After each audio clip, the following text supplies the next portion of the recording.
An aquatic journey. A journey of discovery in Southeast Asia's most secretive country, Burma.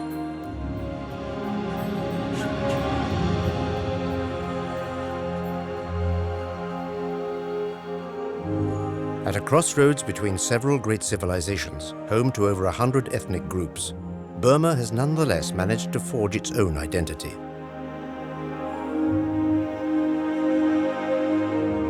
Its inhabitants, renowned for their hospitality, live in harmony with the elements that surround them.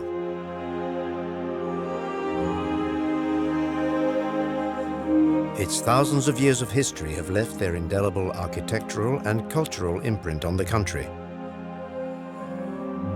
Inward looking until the 1980s, Burma has now opened its doors to the rest of the world, proud to show off its riches.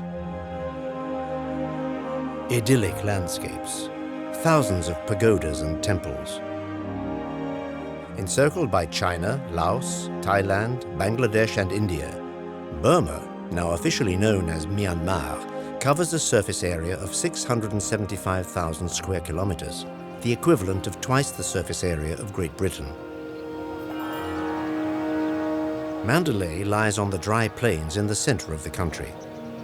Immortalized in Rudyard Kipling's famous poem, the city is now the country's second largest center of population, with 2.5 million inhabitants, of whom 40% are Chinese, who came here during the 1990s. Founded in 1857, the city only retained its capital status for 3 decades, until the British replaced it with Rangoon. Mandalay has had more than its share of calamities. It was completely razed during World War II and then partially destroyed by 2 huge fires in the 1980s. The city is in a permanent state of regeneration. Its anarchic architecture is reflected in its expert blend of endless avenues, decrepit buildings, colonial mansions and gilded temples, such as the Kuto-do Pagoda built in 1857. Around the huge main stupa, there are 729 whitewashed stupas. Each of them houses a stone monument upon which is engraved a page of Buddha's writings. The whole structure forms the world's biggest book, the Tripitaka, containing every text in the Buddhist canon.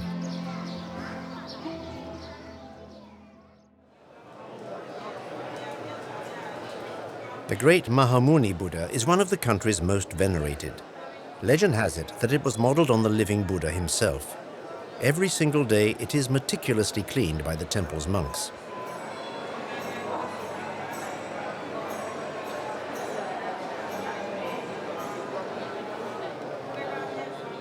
Four meters tall and made from over 6 tons of bronze, its shape is deformed by thousands of leaves of gold foil 15 centimeters deep. Only men are allowed to apply gold leaf to the statue, while the women pray at a distance. Applying a leaf of gold to a statue of Buddha is a meritorious act which promotes better karma.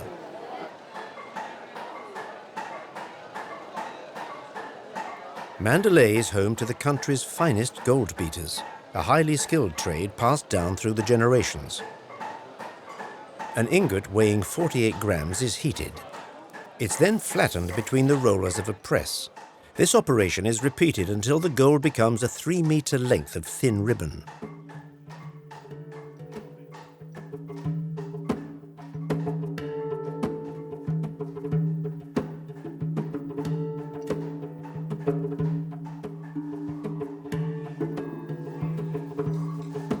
The ribbon is then cut into small 1-centimeter squares. Each of these is then laid on a sheet of bamboo paper.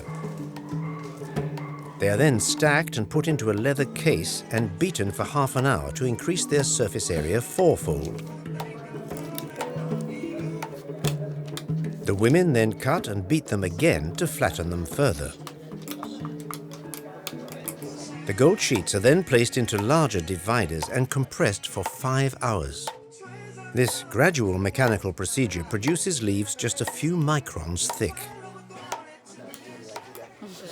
The women are responsible for finishing and conditioning.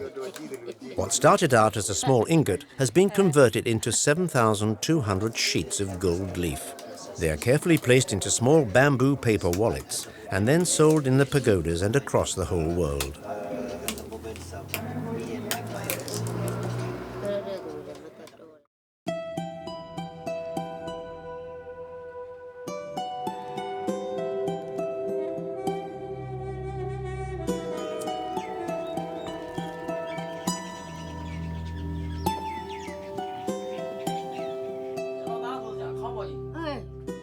Another local speciality, Tanaka, is a yellow cosmetic paste made from the bark of several shrubs. Its use dates back over 2,000 years. Sold in little bundles, the bark is grated into a powder and then thoroughly ground before being diluted. The resulting salve is then painted onto the face in varyingly elaborate patterns, often in the form of a disc on each cheek and a line down the bridge of the nose. While these decorative motifs may be a sign of female vanity, this is not just an aesthetic ritual. Tanaka also offers protection from sunburn while softening and hydrating the skin. It's also thought to heal acne and slow signs of aging.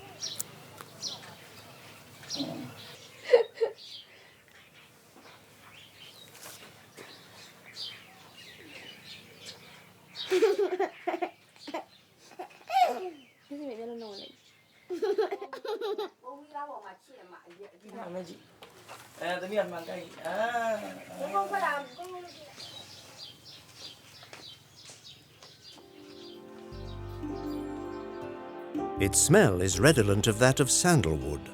The Tanaka tree is native to Burma. It's notably found in the Bagan region, the historic heart of the country.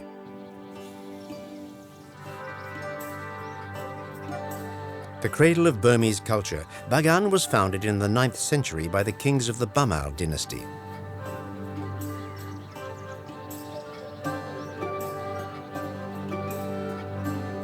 At a crossroads linking the commercial hubs of India and China, Bagan became the capital of a vast empire which reached its peak during the 11th and 12th centuries.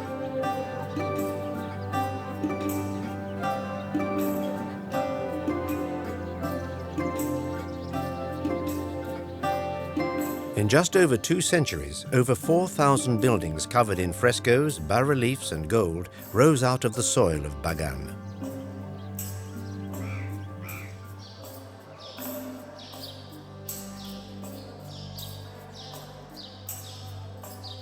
In the late 13th century, the Mongol hordes put an end to the first great Burmese empire, and its capital fell victim to pillaging and earthquakes and gradually disappeared from view.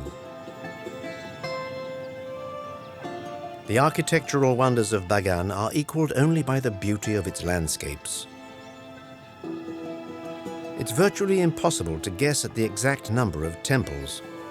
An inventory put together by a French team between 1992 and 2002 counted 2,834, many of them in ruins. It was partly when Myanmar opened its doors to tourism in the 1990s that this remarkable architectural heritage emerged from the shadows, and this led to a campaign of preservation and restoration. An ever-increasing number of tourists now roams the area, but the presence of pilgrims and Buddhist monks serves as a reminder that this is no mere open-air museum.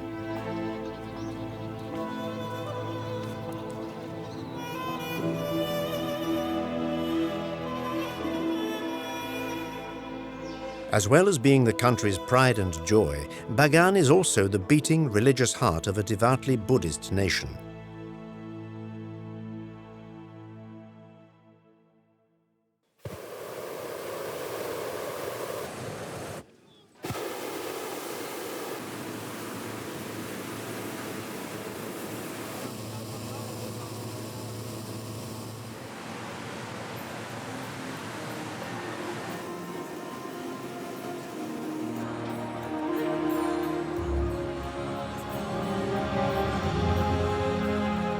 There is no better way to discover Burma than to look down on it from above. From the sky, these ancient temples reveal themselves in all their majesty.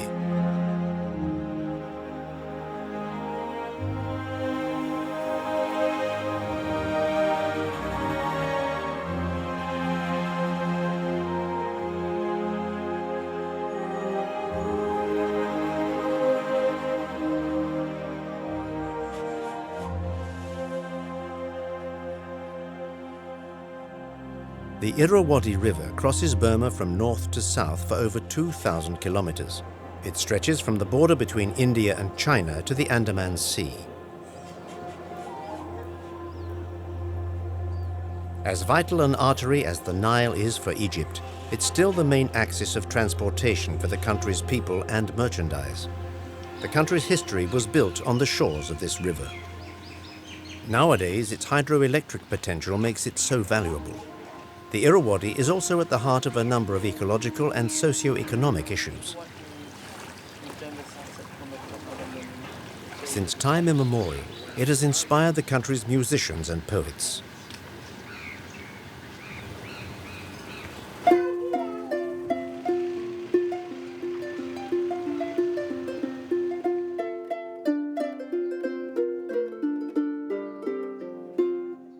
It's said that the art of playing the harp is an ancestral art,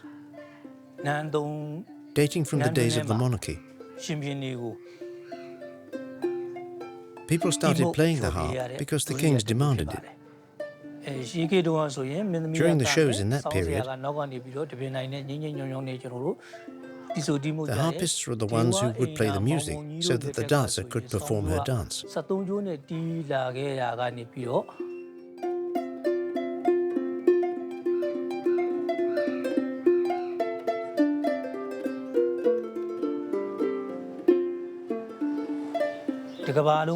With my harp, I would love to share Burmese culture with the rest of the world.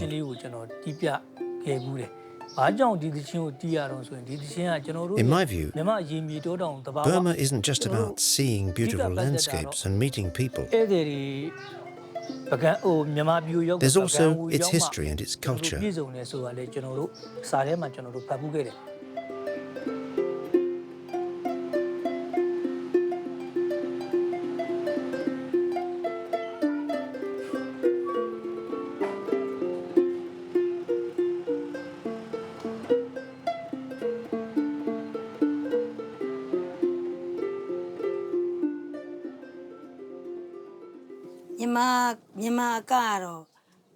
Burmese traditional dance dates from the days of the Burmese monarchy.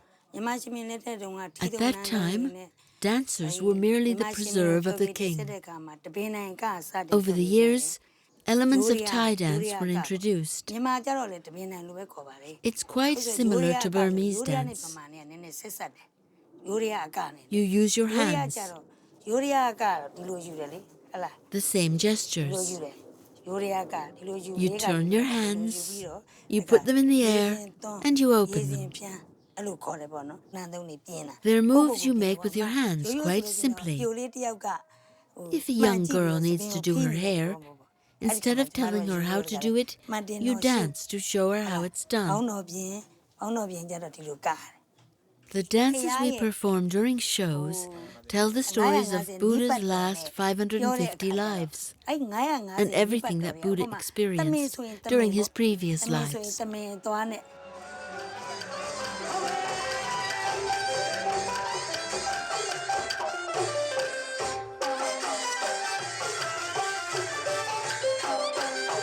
Dance is a part of pue, a popular form of entertainment that can sometimes last until the early hours. It's accompanied by an orchestra of percussion, wind instruments, and harps. But the main part of the performance is the puppet show. This form of theatre, thought to be the country's first significant form of expression, came to life in the 5th century. It reached the height of its popularity between the 17th and late 18th centuries.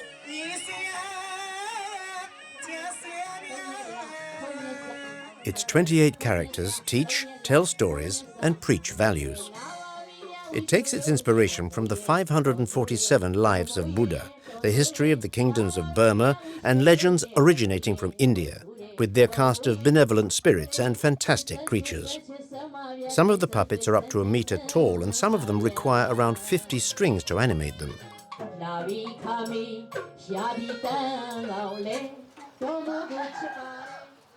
The wooden figurines are made by craftsmen, each of whom has their own specific style and signature.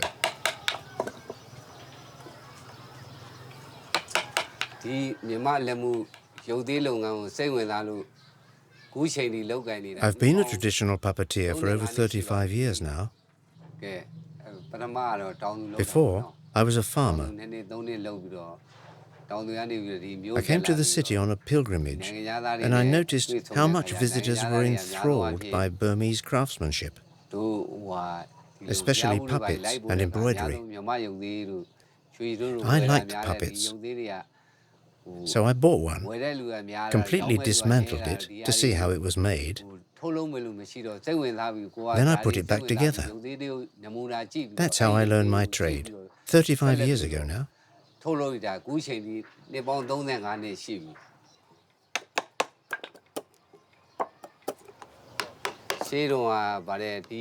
In these plays, there are a lot of different characters. The king, the queen, the prince, the young princess, monkeys, bad characters, spirits, ogres, and mythical animals.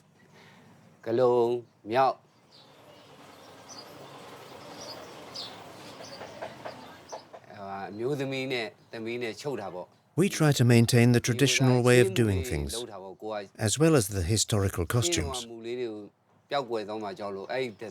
I teach my kids my craft every day. When we were young, children were always excited to see a puppet show. Nowadays, they're virtually non-existent. If we don't make sure that we preserve this heritage, we'll no longer be able to demonstrate to future generations what a traditional Burmese puppet show is. It's vital that it's preserved, and that's what I'm trying to do.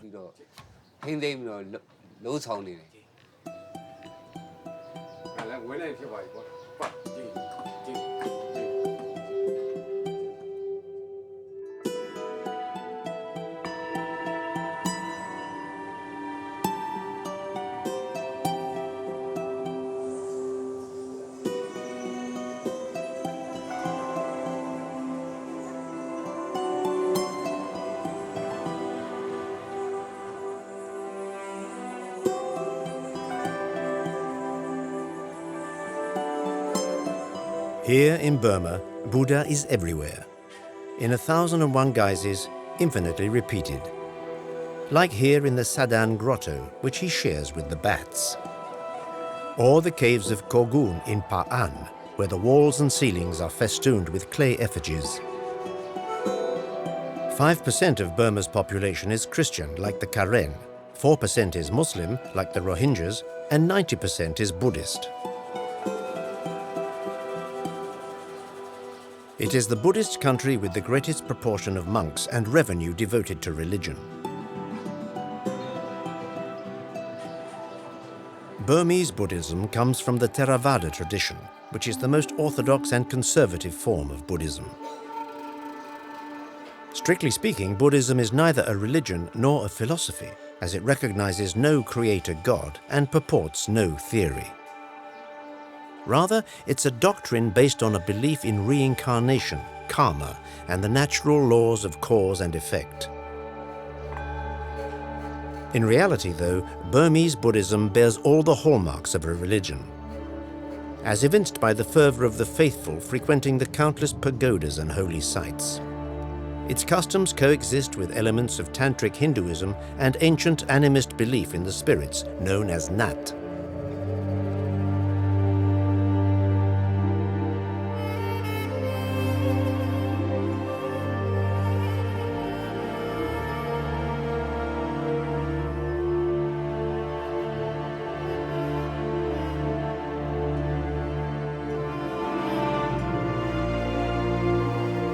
Spirituality is omnipresent in the country. As well as the 500,000 monks and nuns who make up 1% of the population, religion manifests itself everywhere. Every Burmese village has at least one pagoda or temple devoted to worship or teaching. And statues of Buddha and of saints are everywhere, even in the middle of nowhere.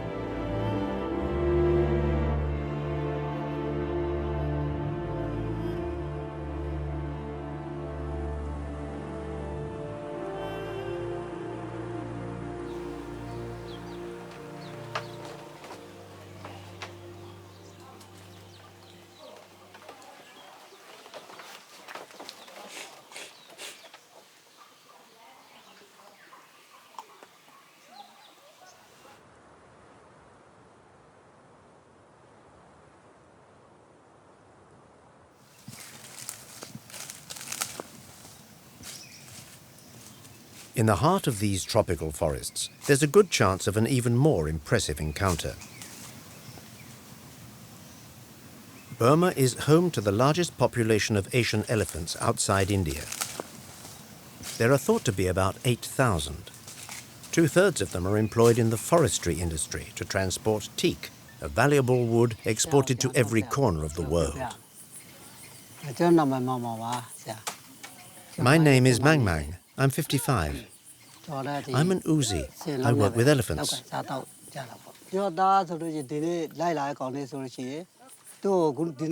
You see that young man behind us? That's my son, and I'm teaching him my trade, showing him the ropes.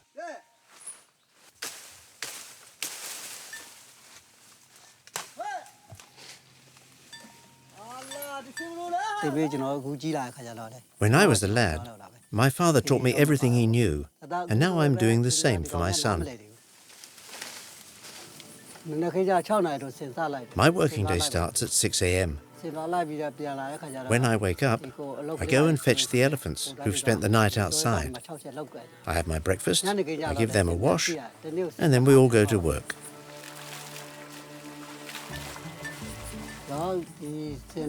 The more you work with elephants, the more attached you get to them. We take good care of them. We wash them twice a day.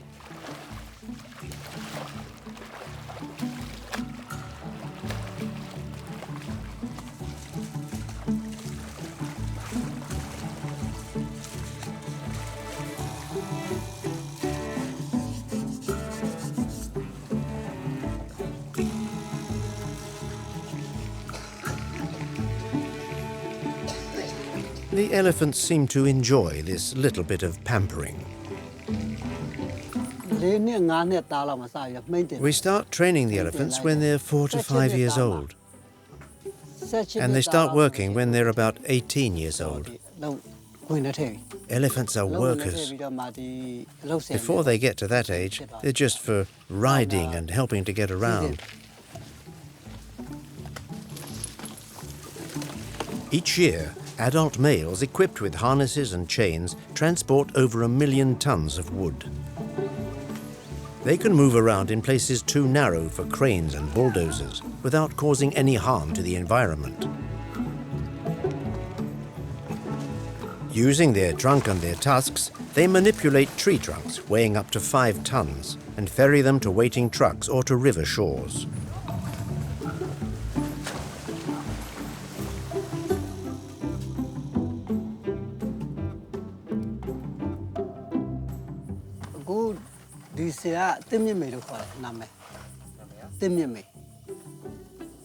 My elephant is a 32-year-old female. She's called Tinpine. We work them until they're 35 or 40 years old. I started working at 16 too. I can still work, so I carry on doing it.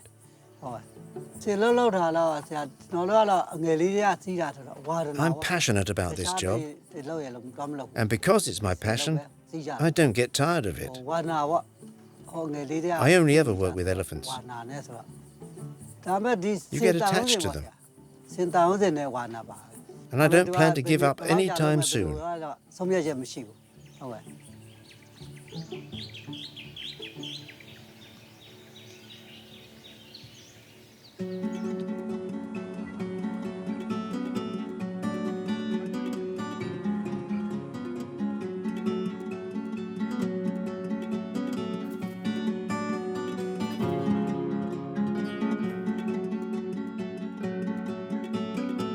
The indisputable backbone of the country, the Irrawaddy River flows through the great lands shared by the 135 ethnic groups officially recognized by a government census. The Bamaos make up 70% of the population. Among the main ethnic groups are the Shan and the Kachin in the north, the Chin and the Arakanes in the west, the Bamaos and the Kayas in the heartland, and the Karen and the Mon in the south. The Rohingyas have never been recognized as a Burmese minority. The authorities see them as Bengali immigrants. Other groups include the Chinese, Indians, and Nepalis. The disparate states were only united in the 18th century and fell under the British yoke from 1824 until 1943. This complex ethnic mosaic, allied to the 100 or so languages and dialects spoken in the country, partly explains the difficulties some minorities have in integrating.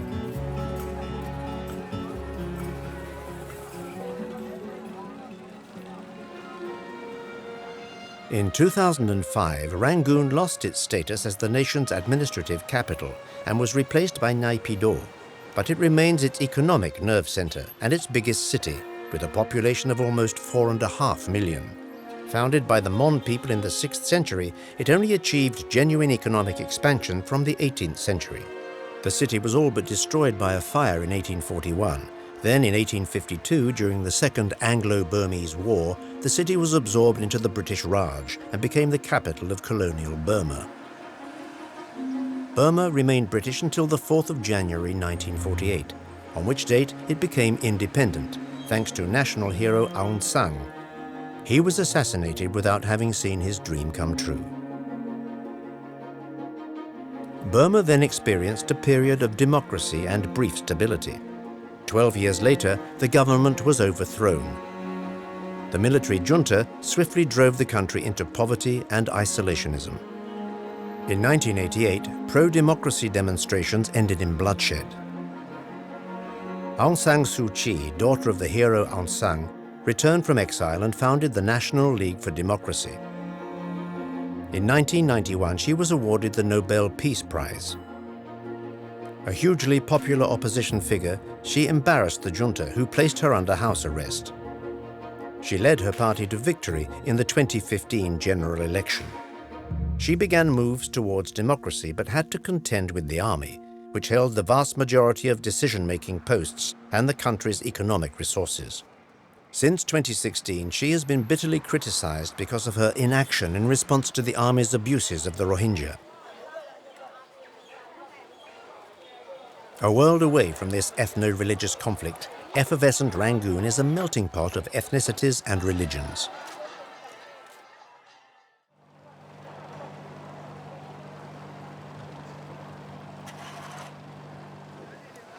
Fishing is one of the country's main industries, occupying 3rd place behind agriculture and logging.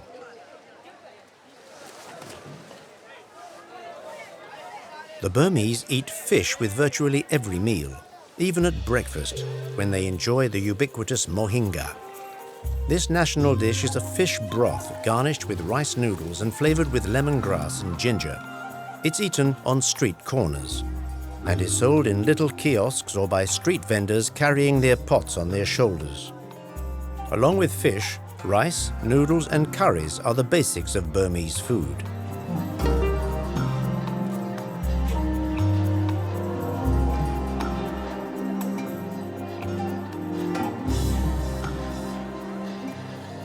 In the very heart of the city, the spectacular Shwedagon Pagoda is the country's most sacred building.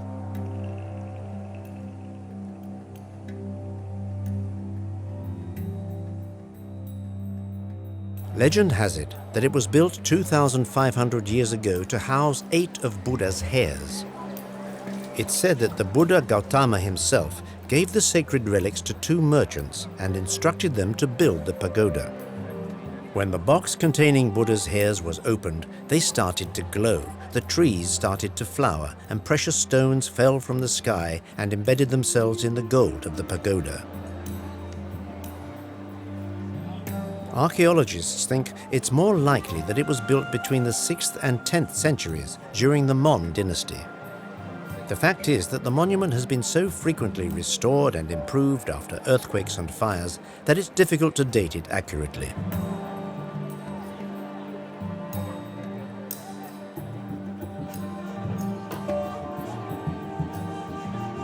The pagoda dominates the skyline and rests on a 5-hectare paved marble terrace. The brilliance and glory of the pagoda are beyond compare. The 100-meter-high central stupa is covered with thousands of gold sheets and as many small bells. It's surrounded by 72 pagodas, temples, and prayer rooms. Hundreds of gleaming golden Buddhas lurk in every corner.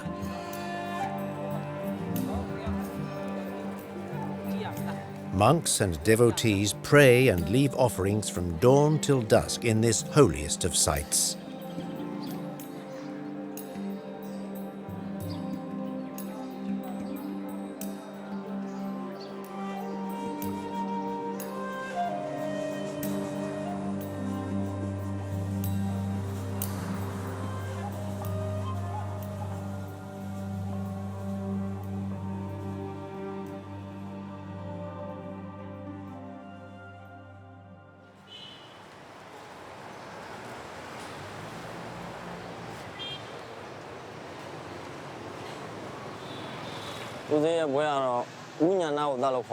My monk name is Hunyana Vunta. I come from a small village called Taton, and I've been a monk for a little over 13 years. I'm 34 now.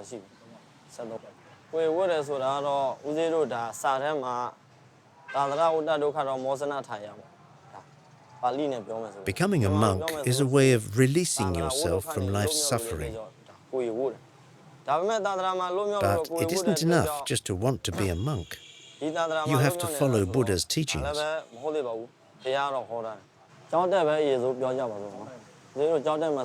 We wake up every day at 4 in the morning and we pray in the monastery.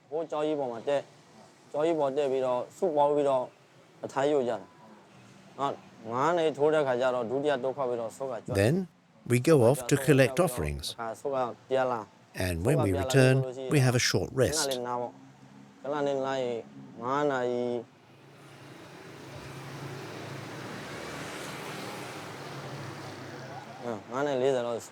We have something to eat around 5:40, and then we do our washing. And after that, we all meet up with our books for lessons in the monastery. At about 9:30, we go back to the village and ask for food for lunch. We come back at about 10:40 and prepare and eat the meal. We take a nap until 1 o'clock, and then we study our texts again. And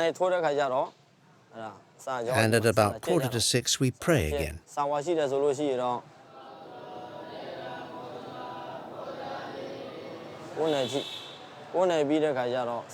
According to our rules, there's a 9:15 curfew, and then we have to go to bed.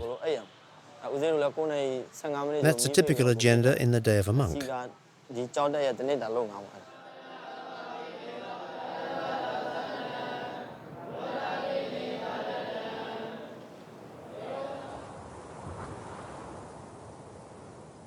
Burmese Buddhists are in permanent contact with their faith. As a boy, he hears his parents reciting sacred texts when they wake up, and then sees his mother preparing offerings for the monks. Between the ages of 9 and 12, he temporarily leaves the family home to embark on his novitiate. This ceremony is an essential rite of passage. A meal for the monks unites the family for one last time. The following morning, his head is shaved and he puts on the saffron robes of the Brotherhood. This retreat constrains the boy to a strict regime of discipline and scripture reading, and is a symbolic renouncement of childhood. He will be able to rejoin the community later, at any stage of his life. Men and women often take their monastic vows at a key moment in their lives, such as a bereavement, separation, or even a success. They will be full-time monks and nuns for as long as is necessary for them to achieve spiritual equilibrium, a week, a month, or possibly a lifetime.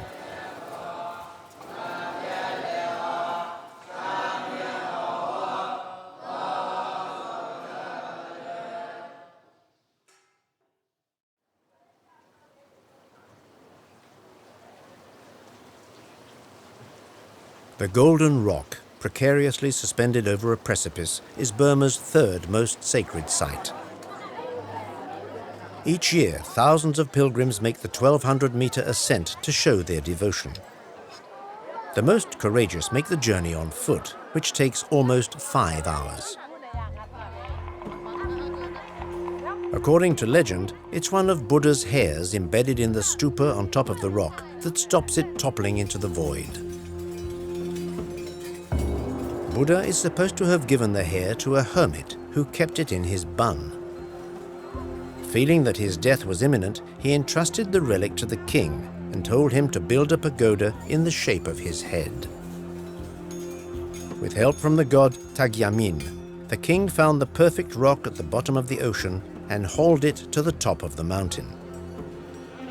This is the reason the rock is known as Kaik Tio, which means the pagoda on the hermit's head.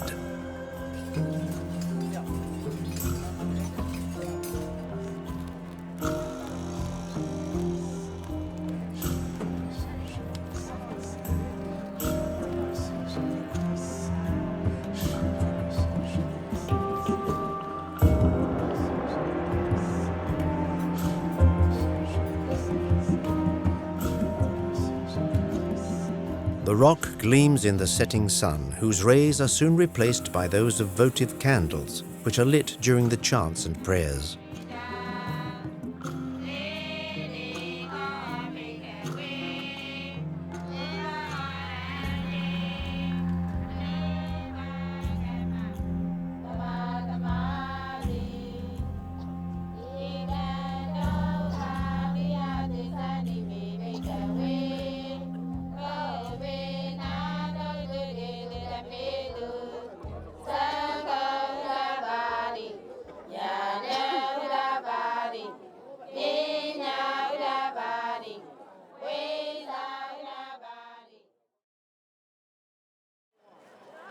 From daybreak, the rock and its small chapels are full of worshippers. It's as if the flow of prayers and attention is constant. The site is surrounded by panoramic terraces where the women congregate. They're not permitted to touch the rock, let alone stick gold leaf to it.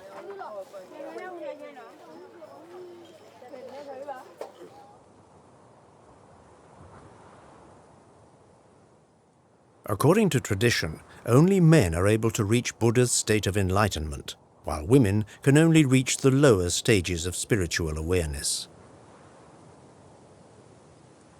A long time ago, I went to Kyagami, a pagoda in the middle of the water, and just beneath it, there was Buddha. The pagoda was built on that very spot, but women aren't allowed in. I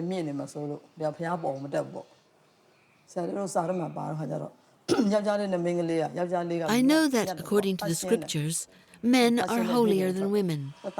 They're more sacred, and women aren't, according to the scriptures. Women are forbidden to enter the pagodas, otherwise bad things befall them. There would be thunder, lightning.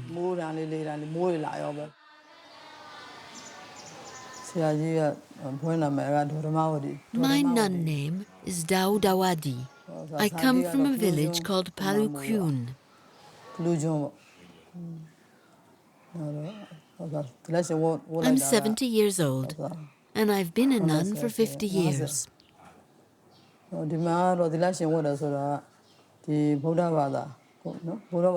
a Buddhist woman to become a nun is the most noble and sacred calling imaginable. As a nun, I learn the prayers and I meditate.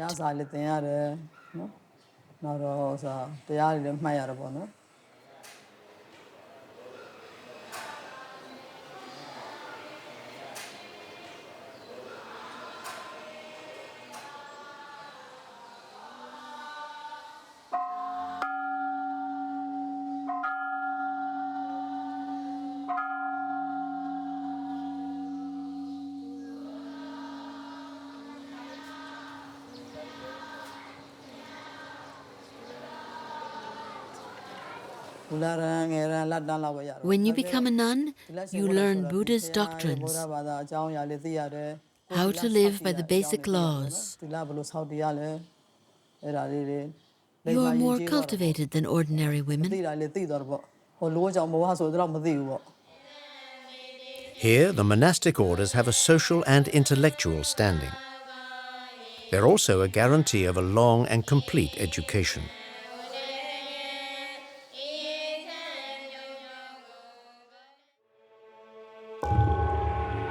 Lying in the east of the country, Lake Inle is the main tourist destination in Shan State.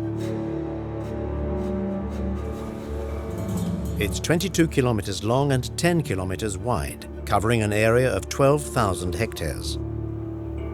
Its depth varies between 2 and 4 meters depending on the season.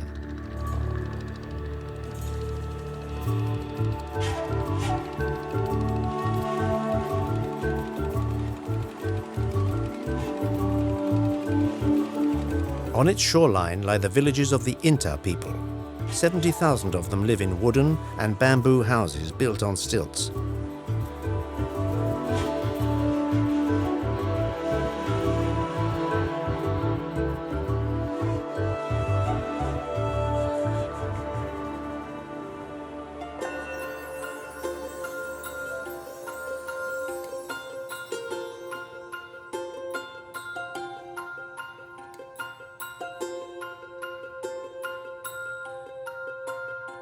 Life drifts gently by, along with the seasons.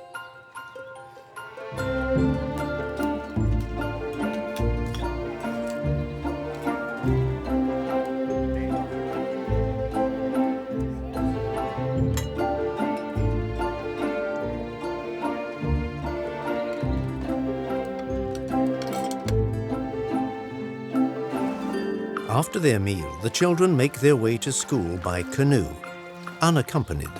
This mode of transport is as natural to them as the bicycle is to Western children.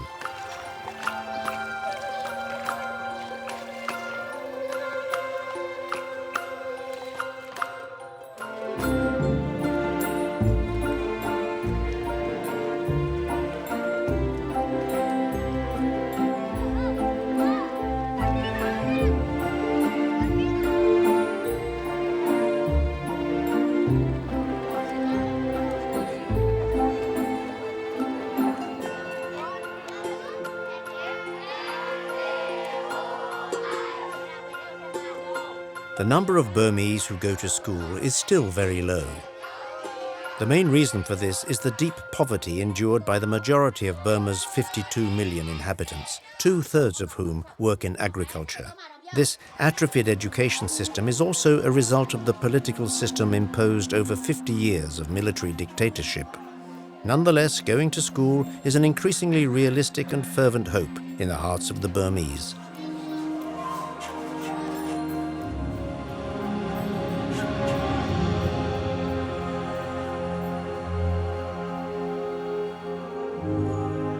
Farming on Lake Inle is unusual in that it takes place on floating gardens.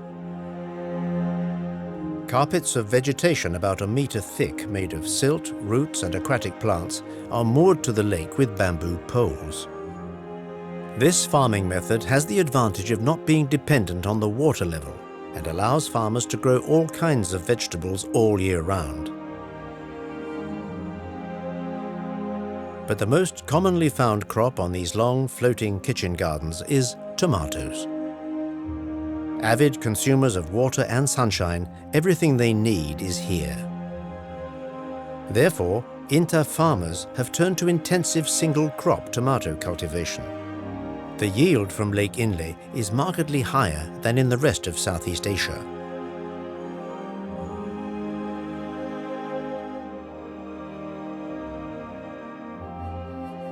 But behind this idyllic facade lurks a problem.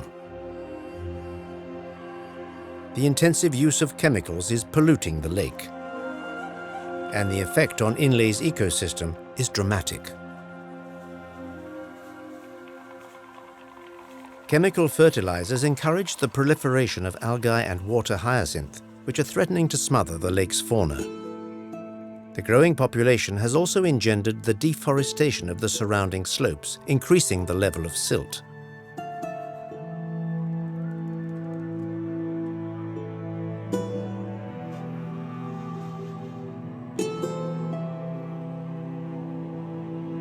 One of the lake's many aquatic plants is a unique species of lotus. Its stems have the peculiarity of being made of a multitude of strands that are used to make a type of silk which is found nowhere else in the world. It's used to produce luxury fabrics which sell for sky-high prices. Manufactured by hand, it's a long and painstaking process.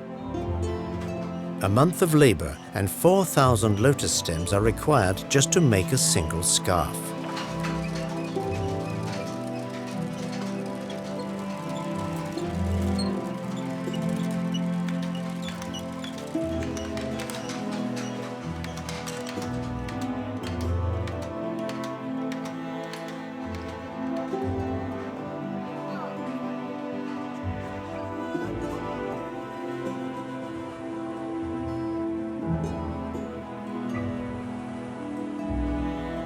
Even though they are gradually turning towards other activities like welcoming an ever-increasing number of tourists, the Inta essentially live on agriculture and fishing.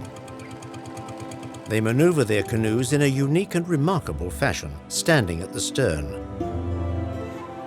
They use a single oar around which they wind their leg to scull, leaving their hands free for fishing.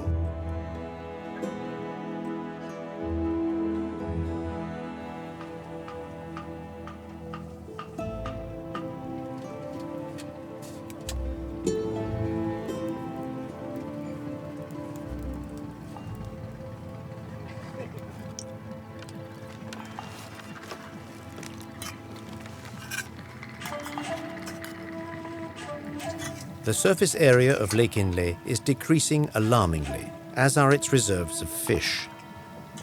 Those worst affected are, of course, the fishing community, who are finding it increasingly difficult to provide for their families.